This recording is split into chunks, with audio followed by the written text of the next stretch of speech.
Welcome, Kiss Army, to the Kiss Army Things podcast. This is episode 13. My name is Xander. My name is Jeb.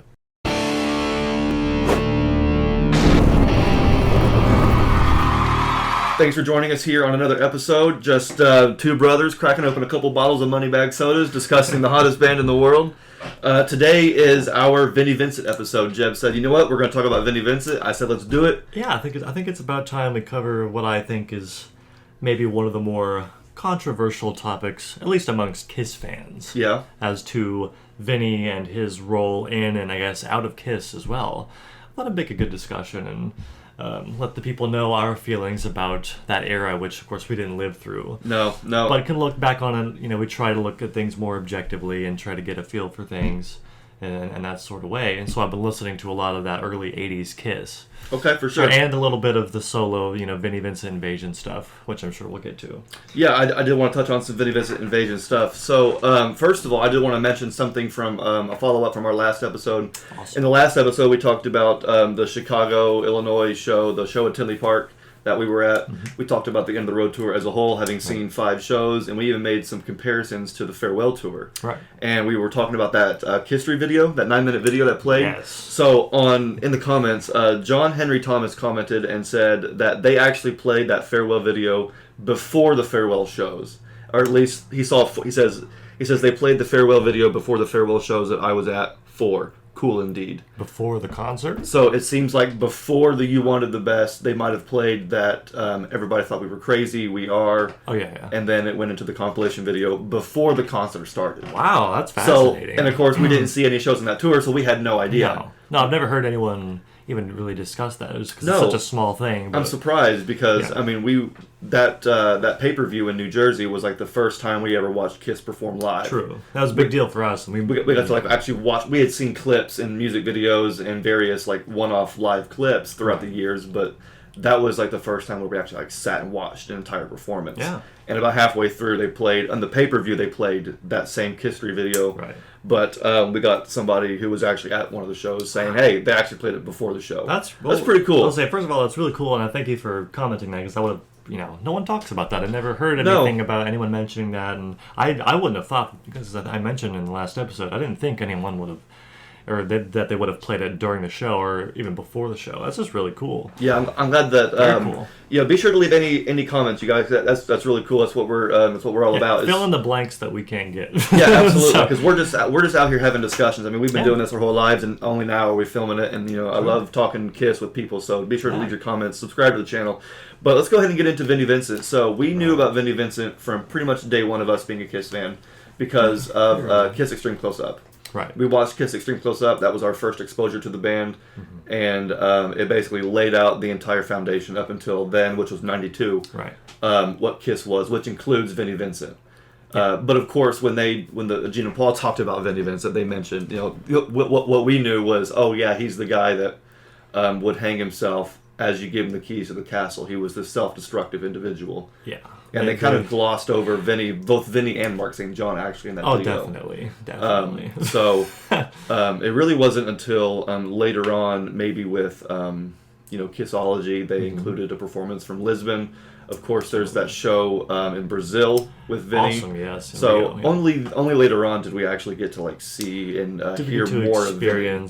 Yeah, as he was without that sort of bias from Gene and Paul, trying to, I guess, dismiss what he did in the band. And that's sort of why this is controversial, is some people's dismissal, of Vinnie's role in the band, and others sort of, overstating it. And they put it on a pedestal. Yeah, I was going to say, that's really the crux of all of it. That's where the disagreements sort of lie. And so that's, I guess to open up this conversation would be, when you think of Vinnie Vincent, what are your initial thoughts? Is it sort of an eye roll? Is it like, he was, he really brought it, what the band needed when they needed it, and is disappointed that he's not in the band anymore? Or is it more relaxed? My first, when I hear Vinnie, it's not an eye roll, although it sometimes can be when some of these people start getting on their Vinnie high horse and they start saying that, Vinnie was the savior of Kiss and that he, right, and it has become a meme. And, And because I guess, I don't know, I'm definitely familiar with Kiss memes. I can appreciate it on that level, but I'm also okay with looking past that and saying I don't think Vinnie was the end all be all like savior of Kiss as much people, and I think it has become a meme to where people will just, it's almost like Jar Jar becoming a Sith Lord, where it's this joke that just gets hammered in so much they're like, yeah, it's funny, the but lines get blurred, but let's drop it for, because honestly my overall opinion of Vinnie is actually very positive. Mine as well, because I think that even though his stint in the band wasn't very long, I mean, in terms of songwriting, he had it. Yeah. He had it. He was, he wrote a lot of great songs with Kiss, both on Creatures, Lick It Up, and of course Revenge. Yeah. A great songwriter. Something that I don't really feel like gets mentioned a lot was his stage presence.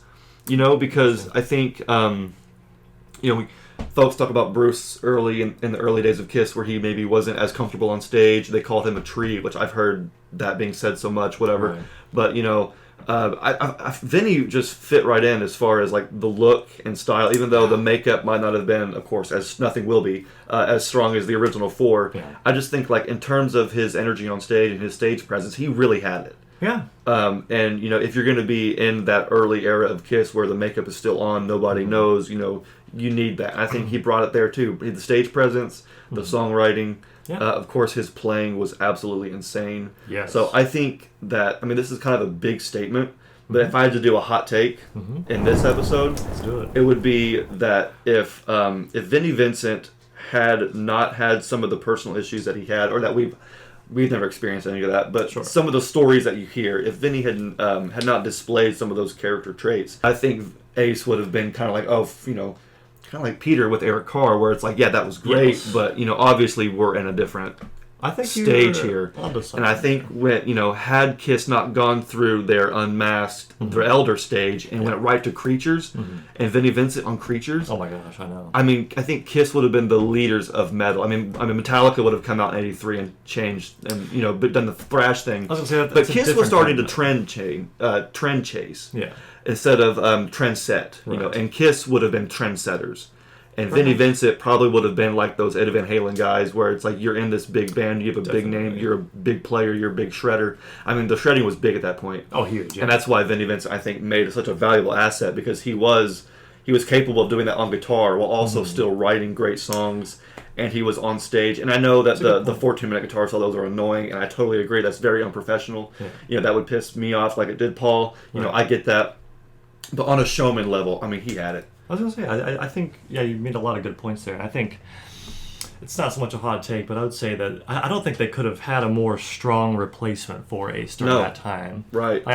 Ace is tough to replace. Ace brought a lot to the band. Ace was huge. They had to do what they did with Eric Carr, which is get someone who's really completely different. And I think, it's... I'll say that I'm a huge Bruce Kulick fan before I say this next, but I would have loved to have seen, again, barring all of the stuff, all the negativity that was involved around him. I would have loved to have seen him continue throughout the whole 1980s, through Revenge, and maybe up until the reunion tour, assuming that in this timeline, had he stayed with the band, that would have happened. I would have loved to have heard that, because if there's any hot take that I'll give through this episode, is that Vinnie had the most unique and original guitar tone and sound of anyone in the whole band. Really? Oh, absolutely. Really? Because if you listen to Creatures, and he didn't really play, he didn't solo on the whole record, right? No. There's a few that we know that he did play on it, but I can hear which ones are him playing on the record. Dang. And because for sure, I should have maybe prefaced it, because I'm interested in guitar. You're a guitar player. I'm not. I play a little bit of guitar. I don't know if it's I'm assuming a lot of it's in his hands, just like Ace's tone. It's in his hands. But Vinnie, his the way he picks the notes, the way he uses the whammy bar, his vibrato and all that stuff is if you listen to Creatures, you can tell which, or at least I can tell, which songs were played by Vinnie and which ones weren't. That's crazy. And watching him live, he still maintains that sound, and it's a really cool sound. And I'm kind of a fan of that, just that small time when Kiss had that sound. So one thing about this episode that I wanted to do was I wanted to listen to the Vinnie Vincent Invasion album. Yeah. The debut. Well, actually, it's right there. The debut Vinnie Vincent Invasion album, because I've had that record for years, and as a collector, I've always collected it, and it's always, just been there. Yeah. But I've never actually, like, set time aside to actually just, like, listen to the album in its entirety. I think I had already heard Boys Are Gonna Rock before. Yeah. I heard that song. I've seen the video before, but, like, just as far as the album goes, never actually listened to the album. So I thought, well, if we're going to do a Vinnie Vincent episode, this would be a good time to just listen to the album, hear some new music, and just check it out and see for myself. So I thought it was a great record. I don't think anything, like, stood out above, anything. Yeah. But the record was really good, especially when the album opened, because that opening song, "Boys Are Gonna Rock," dude, the way the album opens is, like, pretty heroic. Yeah. Like, when I put it on the turntable, and then, like, I turned around to walk away, and then, like, I stopped and turned and was like, oh my gosh, this is, like, it caught my attention. He was trying to make a statement with the first song. And it really did. Just the way it was produced, that sounded like an alarm going off, and of course it's Vinnie, so it's very electric and very guitar heavy. But no, I loved the opening song, and the second one, what was it?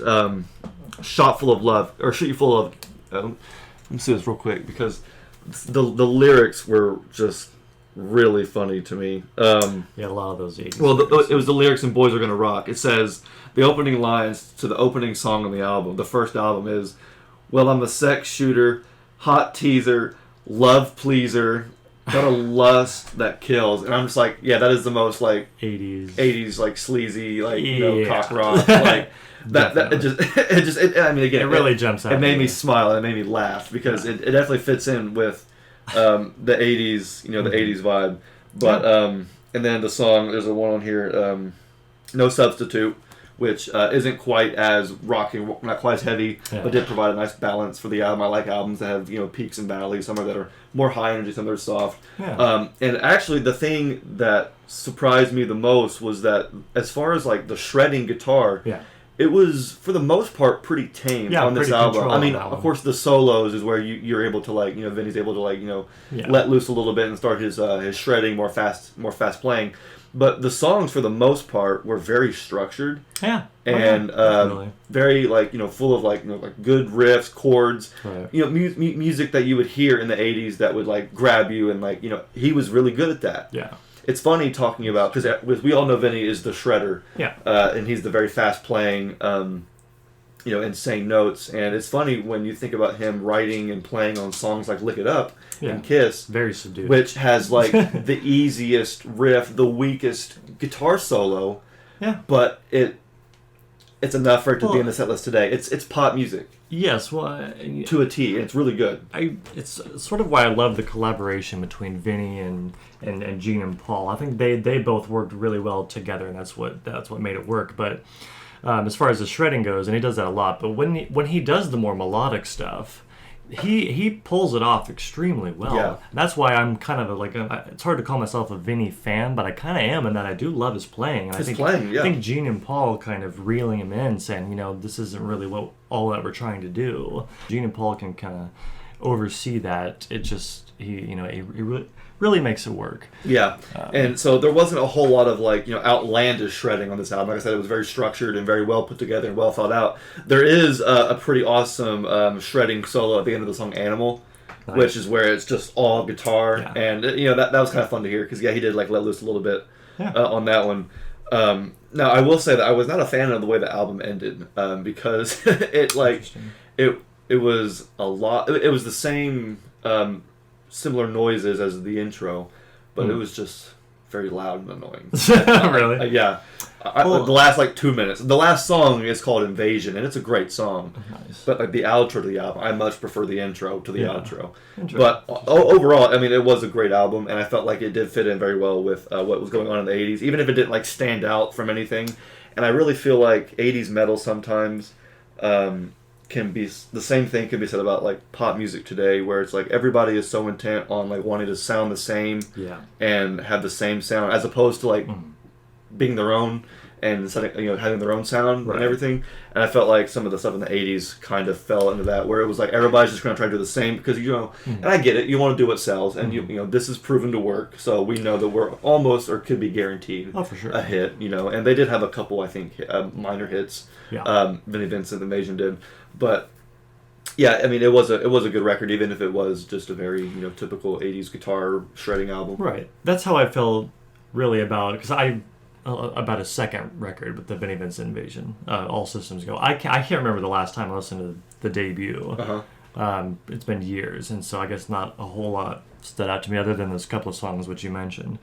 But on the way here, I always try to listen to Kiss or something related. So I listened to, on Spotify, they have one of the Vinnie Vincent Invasion albums, All Systems Go. I didn't know that. Yeah, it's I felt much of the same way in that, well, except on that one, he does go crazy with the shredding. Is it crazier? It is, yeah. Okay. Some of it's just like, it makes me dizzy listening to it. I'm like, that is Vinnie Vincent. Some of it, not all of it, but there is some of it that's just absolutely, shred-tastic, if that's a word. For sure. And I felt much of the same way in how it was very 80s, very kind of, I could hear a lot of, maybe a little Motley Crue here, maybe a little Whitesnake here. Oh, geez.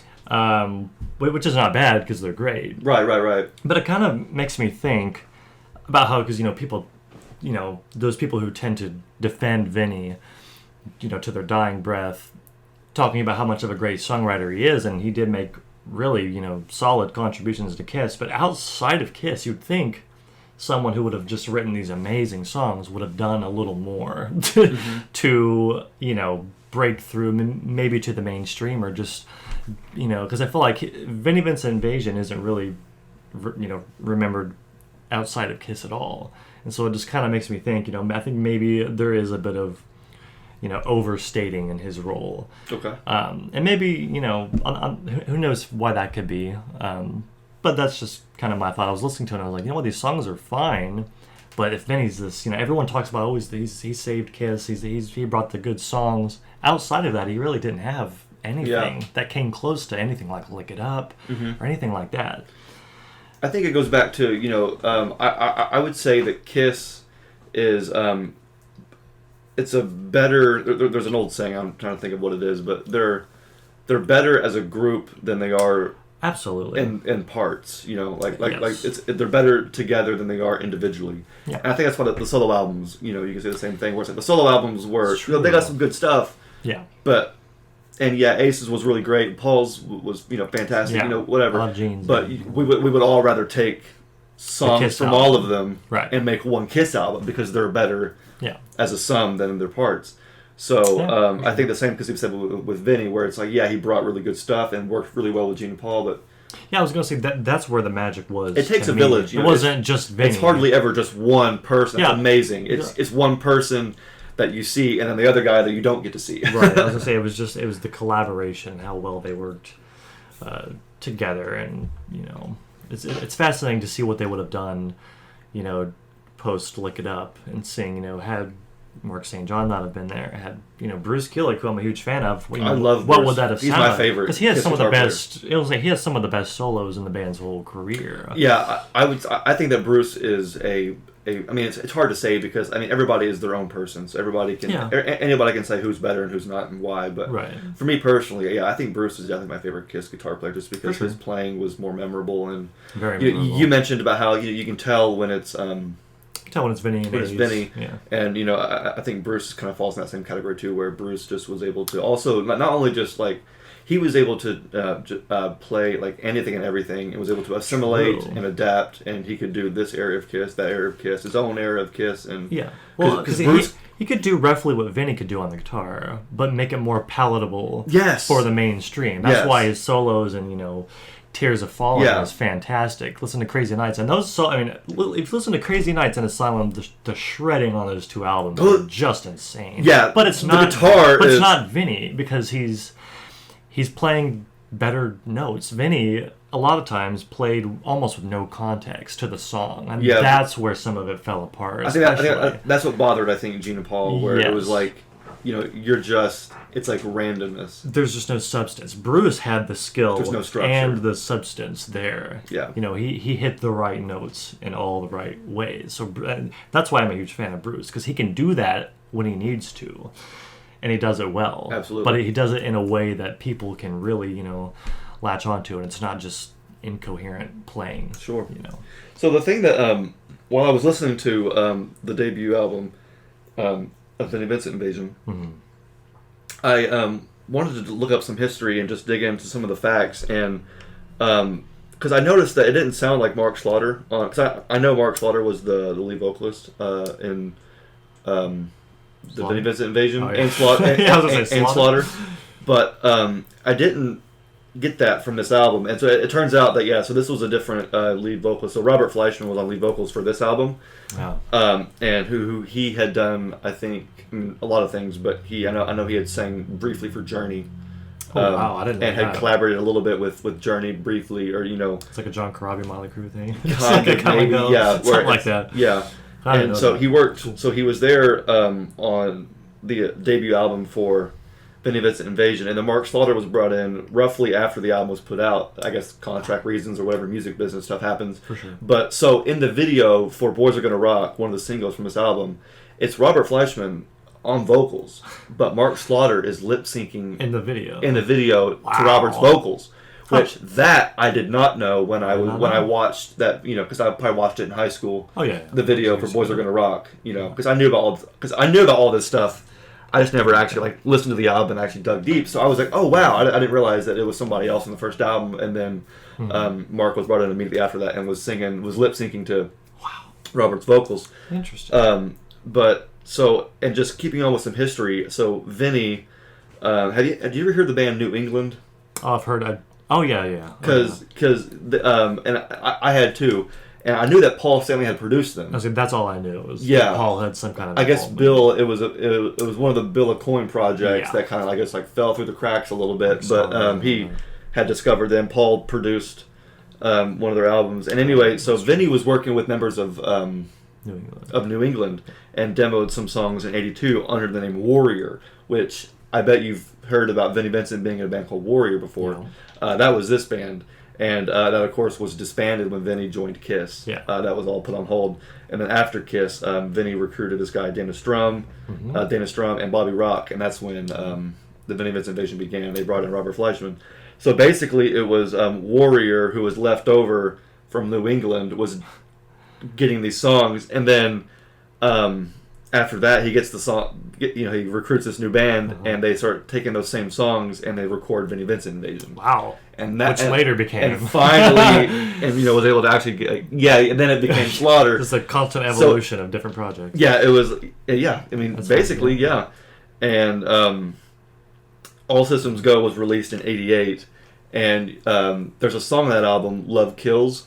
Yeah, that's actually a decent song. That was on Nightmare on Elm Street 4 soundtrack. Wow, I forgot about that. Yeah. Wow, I recently watched those movies and I didn't even notice. For sure. I think it was played in a scene you know what, in the movie, but it was on the soundtrack. Good song. Yeah, and you mentioned what was the other one you mentioned? It was the Ashes to Ashes. Ashes to Ashes. The song that starts out the album on All Systems Go is a great song. I thought I heard some Whitesnake in there. I was like, something about the riff was very Whitesnake-ish, but it was a great 80s rock tune. I was getting into it for sure. So after that is when they were released from their record contract by Chrysalis Records, and they were done with Vinnie Vincent, and so Mark and Dana left to form Slaughter. Yeah. Also on Chrysalis Records. Nice. And then, of course, we know that Slaughter went on to release that album, Stick It To You. Yeah, that's a good record. It's a good record. It's a really good record. Yeah. Those first two opening songs in particular, Eye to Eye and Burning Bridges. Burning Bridges is great. Are really good. Those are fire. And we realized that Burning Bridges, when you look at the lyrics... If you look at the lyrics and you read into it, you might see... It's a diss track. It sounds like a diss track to a former band member of a certain name. It sounds like a possible... It could be something else that is just... Well, you hear something funny? Yeah. So, because we heard those lyrics where it's like, what? You left your wallet at home, charge the record. I guess the record company was mad because something about credit and there's all a that. Little skit in the song. There's a little bit where it's kind of poking fun at possibly maybe and so I looked into the lyrics a little bit more, and so there's a couple lyrics on Boys Are Gonna Rock that says, got a reputation from town to town. I think it's in the first verse. And then if you listen to the chorus to Burning Bridges by Slaughter, it says, got a nasty reputation from town to town. And so maybe a callback there. So it's a diss and a callback all in one. So And That's a great song. It's a great song. Great. Burning Bridges is a good song. And I kind of knew that it was maybe possibly an allusion to Vinny, but then I looked into the lyrics, and it has a direct callback to one of the first singles of the band released. So I was like, that's definitely, placed intentionally. I was a fun fact. We did see Slaughter live in concert how many years ago? 11 years ago. 11 years ago. That was in 2010. Yep. They opened up for Jackal at the Kentucky State Fair. It was a good show. Drop a comment if you were also at the Slaughter and Jackal show for 2010. Do you have any memory of that show? Anything in particular? It was great. I'm not sure who was drumming for them at the time. If it was the same drummer or not. I do remember them. I was impressed by the drummer because I'm a drummer, really? So I was looking at him the whole night, kind of thinking, "This guy's awesome." They played great. Mark Slaughter was singing great. I do remember them giving a tribute to Dio. I'm pretty sure he died really wow, close to 2010. I'll say 2010. That I don't remember. You don't remember that? No, I may have made that up. I remember Dean dying, but I don't remember them being. I mean, it could have been. It could have been. That's awesome, though. I said something about Dio. That's cool. That's one of the only things. Yeah, we did see Slaughter great. live. And I was gonna say that that Slaughter record's really good. It makes you wonder how maybe that album wouldn't have been as good. You had Vinny. That's another thing. I don't have to even go there. For sure. Yeah, so let's go ahead and move on to some other topics. So we'll talk about another shredding guitar player. John 5 released his new album. Yes, I was going to say. Sinner came out, what, was it today, yesterday? That was on Friday. For sure. I was going to say, I bought a copy there on his website, assuming they're not sold out by now by the time you're watching this. He's got, autographed CDs and a T-shirt. I bought the CD T-shirt bundle thing, but of course there's a Kiss connection here. Not to mention he's a huge Kiss fan, and there's a lot of overlap between fans. If you're not following Nice and Satan Service on Instagram, I don't know what you're doing. Yeah, I was gonna say John. Follow his page on Instagram. Huge Kiss collection. Huge Kiss fan. All the Kiss fans know about John 5. He just dropped a record, of course, which features Peter Criss. Yeah, Peter Criss was on the record on the last song. One of the last songs. I think it was the last song, and got me thinking. When was the last time we heard Peter Criss on a studio recording of anything? I mean, I legitimately don't know. It had to have been one of his solo. I know he played with John 5 live a couple he played years with, ago. He played with. I was gonna say he played with Rob Zombie. Zombie. That was a while ago. Excuse me, Rob Zombie. Yeah, that was a while ago now. A studio recording? Studio? I don't know. Think about it. John 5's bringing us what we can't get anywhere else. I thought he's not I thought music. Peter Criss was going to release a solo album. I heard way back in 2007. Yeah. So for me personally, the last time I heard Peter Criss on a studio recording would have been the re-recording of Detroit Rock City for the movie Detroit Rock City, which was the last time that the original four was in a studio recording together. Yeah. And that was in 98. 98. So, but I have a hard time believing that that's true. But then again, I can't think of anything. He's had to have gone in the studio for some reason, but it just got me thinking, like, we have a track in 2021 that features Peter Criss. Yeah. So thank you to John 5 for giving it. That's a real treat for us Kiss fans. Absolutely. Even if you're not a huge John 5, shreddy guitar fan, which I am. I'm a huge fan of John 5's. You are a huge fan of John 5's? Absolutely. Okay, for sure. Of course, he was featured on Ace's Origins Volume 1, and I think maybe Volume 2 as well. I can't remember. I didn't buy the second one. He was on Live to Win, too. He played with... He was the studio guitarist for Live to Win. He played on one song. What was it called? Oh, it was only one song. I think it was Where Angels Dare. The last song was John 5. He's got quite a few Kiss connections outside of being a huge fan. I see him play on YouTube sometimes. He'll play guitar, Mr. Speed, or he's always play some some cool songs. stuff. And so if you're a fan of John 5, go out there and support his new album if that's your thing. Yeah, and if you're expecting it to be like a hard rocking song, I mean, it's not. It's a cover of Georgia on My Mind by Ray Charles. Yeah, I was gonna say it's a 2-minute. Really, it's slow jazzy. It's a 2-minute slow jazzy, which is cool because jazz, obviously, that's where Peter started out. That's where Peter's home is. His roots is in jazz swing. And even I actually got to, before the show, while you were on your way, I was listening to some of his album just to get just listen to some new music. And there's a lot of cool stuff on that album. There's a lot of rock and metal, but there's some jazz. Some weird stuff in there. There's a Queen cover. Daphne walked in and was like, "Hey, that's Queen." Crazy Little Thing Called Love. Yeah. Crazy Little Thing Called Love. It was really cool. Super random. He's very eclectic and just does about literally any genre you can dream of. Lots of great guitar playing and a lot of digital stuff happening too. Like just a nice blend of things, a musical odyssey, if you will. Yeah. So definitely check out John 5's new album, Sinner. Yeah. Check it out on Spotify. You bought it on his website. He's got autographs for $45. I mean, I got the, support artists. I got man. the CD, that's awesome. Autographed CD and T-shirt for $45. I'm like, you know what? That's crazy. I have no reason not to. So that's crazy. It feels good to, actually buy a record. I guess. Buy music. Just buy the music. New music, good music, having music, owning music, autographs. I mean, I don't even listen to CDs Chris. anymore, really.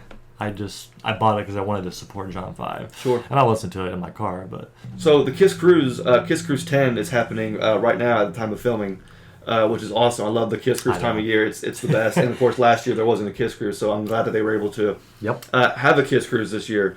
And one of the things, so all the details are still coming out as we're recording, so we haven't, I'm sure by the time this is up, all the footage will be there. But for right now, it's only like little bits and pieces because around Kiss Cruise time of year, it's like there's Kiss fans that enjoy being on the boat and seeing all that stuff and all the rest living of it. And then that's the Kiss Navy, and then there's the Kiss Army on land who spend all night refreshing YouTube every 5 minutes, hoping there's even one video. It's like hoping somebody gets a signal. Those on the boat are reporting back to us. Bingo. The rest of us who aren't there, what's going on, and we're waiting. And then we're here reporting to you. So I love Kiss Cruise time of year because it's great. Yeah, because we have never been on the boat before, but just getting Kiss Cruise footage is the best footage. That's when they.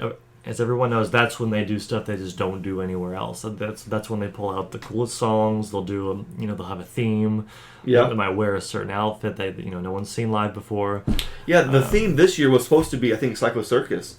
But I saw that. As of now, I haven't heard. And again, they've only done the Sail Away show, or the electric Sail Away show. Right now, that's all we have info on.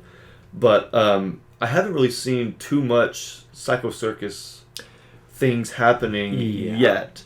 I'm hoping that they do something like that because that'd be freaking sweet. I was gonna say I'm wondering what could they do. Well, so far what we've heard is that Bruce joined Kiss on stage. Yes. And played electrically for the first time in 25 years. Yeah. Bruce being on stage, which was huge. That to me is pretty big. That's pretty big. It was really cool. I haven't actually watched the footage yet. I did watch the footage. It was pretty cool. They played Tears Are Falling and Heaven's on Fire. So that they didn't really play any any deep cuts with Bruce. They just played those two. Yeah. But those are two that, even though Bruce didn't play on the studio track for Heaven's on Fire, he was in the band when that song was making it big, and he was there on the Animalized tour. Oh, yeah. And, of course, Tears Are Falling was his. He was playing the solos to Tears Are Falling. See, that to me is like a dream. I need to hear Bruce play those. Absolutely. I love when Tommy plays them. Yeah, well, when we're done, we'll check it out. But I enjoyed watching it. And if you look, I did pull up a picture that I wanted to show you. If you look, it almost looks like Bruce is playing the White Lightning Explorer. Yes, that is what that is. So he's playing the White Lightning Les Paul, right? And he's playing the White Lightning Explorer. That is super cool. That is super cool. I know. It's small things like that just make you just. That's so cool. It is hard to tell. That could be Tommy's guitar. I know Bruce has had Explorers too. Yeah, for sure. Either way, I want to say that it. I want to say that it is. Oh, that'd be awesome. But I thought that was really cool. So I'm interested in hearing some of the other songs that they play. Well, I was gonna bring that up because they've only done the Sail Away show. And and there's only 12 songs they played. And they didn't play very. None of them have not. There's nothing new. They've already played all. It was like Got to Choose, not a huge deal. World Without Heroes, Love Her All I Can.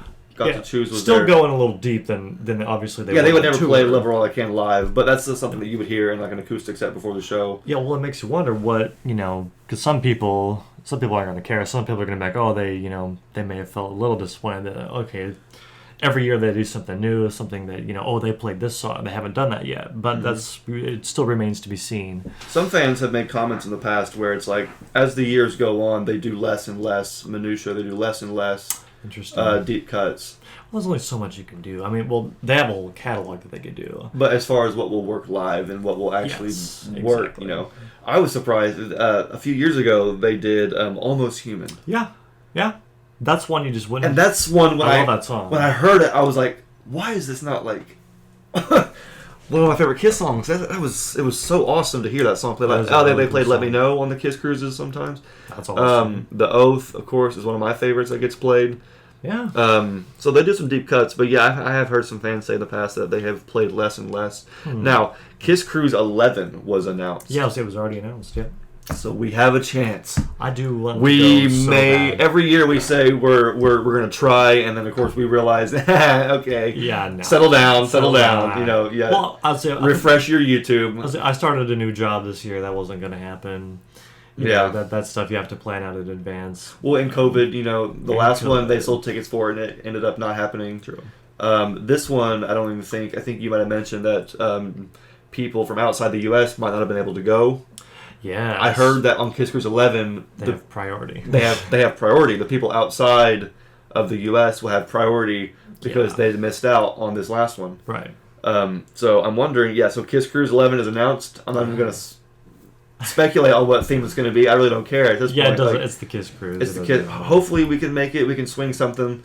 Well, I would love to do that. Well, I don't know if it was I think it was the last episode we uploaded. We were saying, are they done with Kiss Cruises? Because, you know, I think we said they more than likely will continue them because it's not a tour. It's not anything like that. So I'm happy to see that they've announced it. I'm sure it'll sell out, and maybe we can get some tickets on there. I don't know. That'd be sweet. And the last thing I had on my little list here is the fact that Vegas got canceled. The Vegas residency, yeah. Right as we were uploading the last episode, the shows in Vegas were getting canceled. Yeah, I saw that. And the official word is that low ticket sales are the reason. Really? That was the official word from the promoter, that like slow, soft ticket sales were the reason. Whether it's true or not, you know, I don't. In Vegas? I don't know.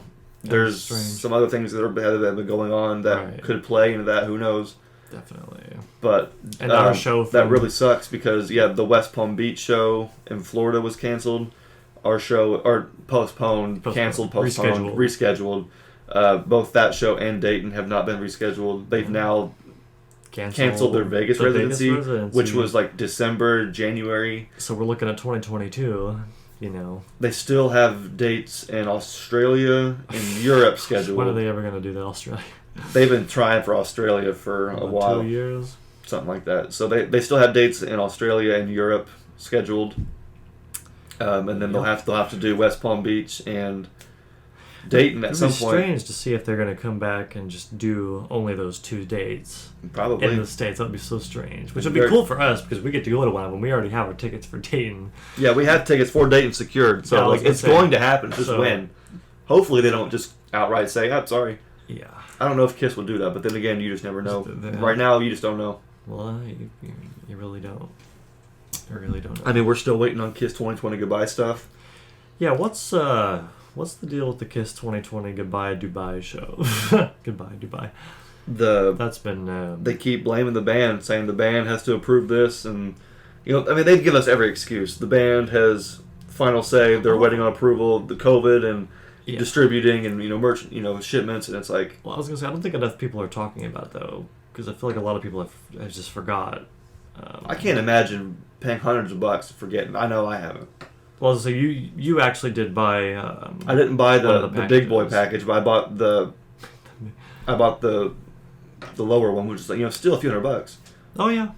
It's supposed to have, I think, of course, a laminate and a DVD or a Blu-ray or whatever, but it's supposed to have like a drum head or drumsticks, guitar picks, a poster, a T-shirt. Yeah, probably some guitar picks. It's a whole goodie bag. It's a whole merchandise package, and it's of course the final product. And they've been very, very not transparent about it, and it's kind of annoying. Yeah, it's kind of worrisome because at this point, with it's been about a year. The fact that it's been almost a year, the fact that the band themselves hasn't made any comment on it, makes me wonder if it's even going to happen at all. Well, I've heard some people have been receiving emails with updates. Have you received any emails? Because I've heard some people there were people talking about there being an update in March, there being one in July. I did not get any of those. Yeah, that's strange to me. So I'm not saying that those people are liars. No. Because I've seen screenshots. I know they're real.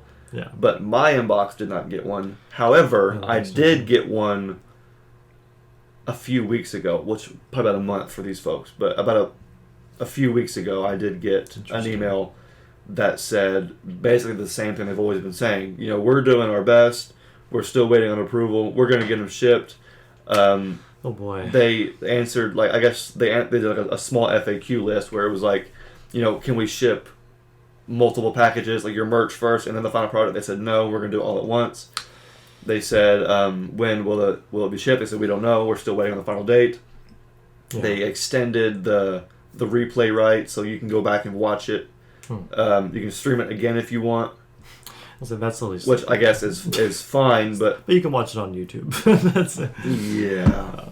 That is strange. I really hope they figure that out and just don't kind of hope everyone forgets about it, because that's. I hope nobody forgets about it either, because that's not cool. I know there are a lot of people that are upset. I'm kind of upset. Rightfully so. Because can't defend that. Yeah, I've never had something like this happen. No. Where I've been waiting on, like, you know, I'm hoping something. This doesn't happen with the Destroyer box set. I'm hoping that. I was just getting ready to bring that up. At least we have, you know, the Destroyer box set, assuming that all goes well. But it is being made, and all that stuff is in the USA. That gives me hope, because it's made in the USA. Yes. So it's from Universal. It's not from whatever company. It's not being shipped over from somewhere else. When I have people waiting on this and that. It's all made in America. So hopefully that'll aid. So that gives me a little bit more, more comfort. Yeah, confidence. And it's already been printed and made, so at least we know that the stuff is done. It's just waiting. We only have a few weeks until that ships, right? The Destroyer box set. 3 weeks till it ships. 2 or 3 weeks till it ships. Yeah, I'm pumped. I'm ready. Expect us to do a Destroyer box set episode. We're going to do a full unboxing. Yeah, of the vinyl as well. Of the vinyl, the CD box set, everything. So until then, I think that pretty much wraps it up for this episode. Did you have any other final thoughts or anything you wanted to mention? Not really. I don't think we covered it. Other than, you know, Vinny's good. No need to. Well, yeah, I was going to say, I mean, we started off talking about Vinnie Vincent because, you know, I mean, he is a member in KISS. He has his place. Actually, he never officially signed, so he may not be an official member, but he played a big part. He's you know. He's a member of KISS. He's a member of KISS. And, yeah, he's valid. I like that. Yeah, absolutely. It's just a shame that it didn't work out. It was a shame that it didn't work out, and it was really, really cool to listen to the Vinnie Vincent Invasion album for the first time. Had it for a while. Never really gave it a full chance. You listen to all... I might take a listen to All Systems Go next. I recommend that one. It's the vocals are also insane. For sure. Very good vocals. That's awesome. Well, let us know... you guys' thoughts on Vinnie Vincent, and have you heard these albums? If not, you can listen to All Systems Go on Spotify, apparently, which is pretty cool. I wonder why the first one isn't, but, you know, it is what it is. Why is Sonic Boom not on? It's probably because there's some kind of legal thing with Walmart, probably. Yeah, for sure.